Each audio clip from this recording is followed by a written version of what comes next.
like it when I do it myself. I'm like Martin Luther King. I am the Martin Luther King of corporate civil rights. The Lockheed Martin Luther Burger King, if you will.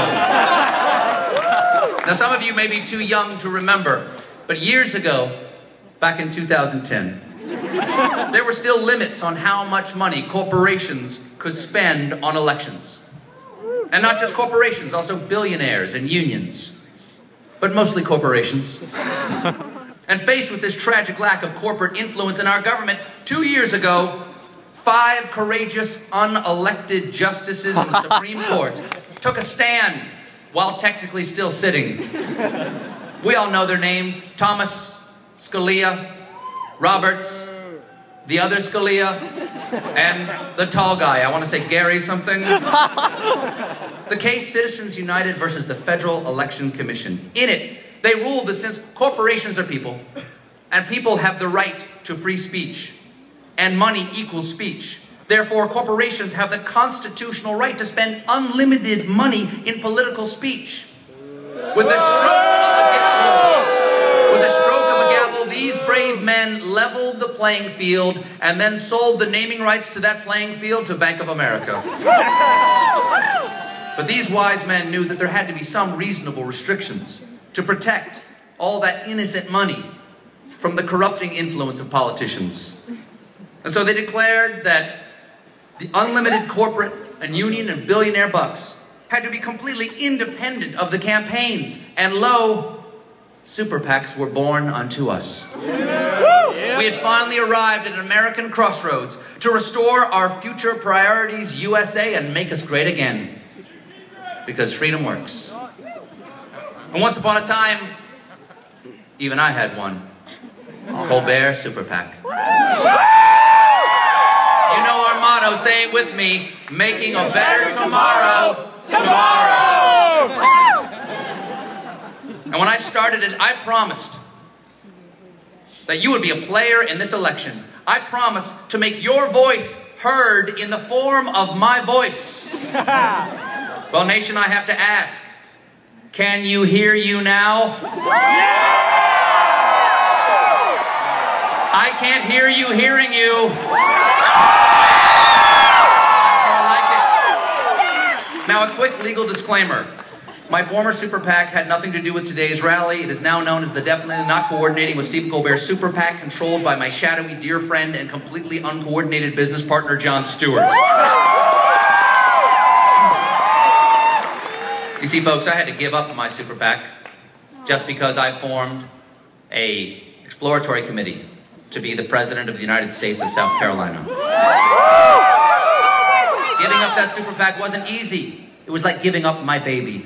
You know how hard that is? Now imagine that baby had a whole lot of money. Imagine how much harder that would be. Because God willing, you'll get that baby back, but it might not have all the money. So why would you love it? Of course, the pundits out there in the media, they've asked, yes, boo. The pundits have asked, is this all some joke? We've all heard it, haven't we?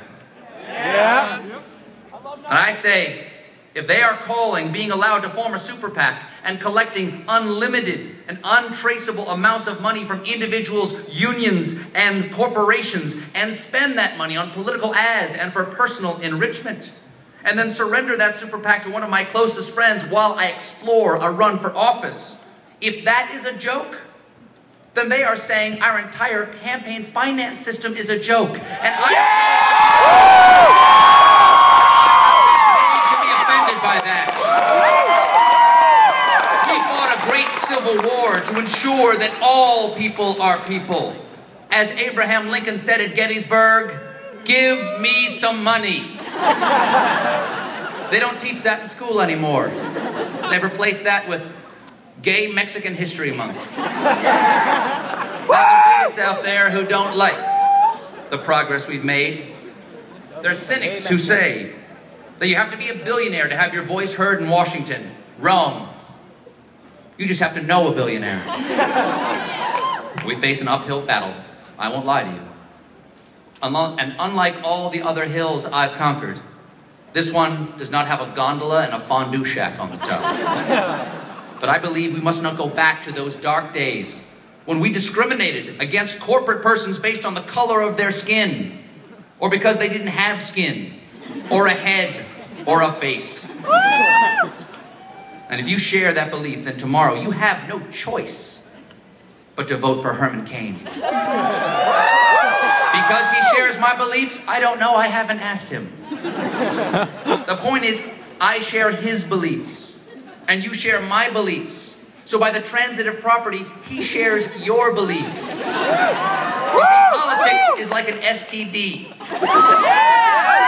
And I mean no offense to STDs. So tomorrow, January 21st, the 2-year anniversary of Citizens United, you can thank the Supreme Court by going into that voting booth and voting for Herman Cain. Because sadly, it is still illegal to vote with just pure cash. Now the experts say he can't win.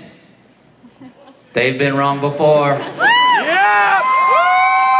Not this time. This time they're spot on. But just because you lose, that doesn't mean you surrender. Did Napoleon surrender at Waterloo? No. Did Custer surrender at Little Bighorn? No. Did Robert E. Lee surrender at Appomattox? Hell no. The fight goes on. The dream endures. Eyes on the prize. Enter the octagon. We must stand for our corporate brothers and our limited liability sisters. We must stand because they have no legs. We here must highly resolve that these unlimited funds shall not have been donated in vain. Because if corporations are people with a constitutional right to influence our elections, then I promise you, government of those people, by those people, and for those people shall not perish from this earth. Thank you.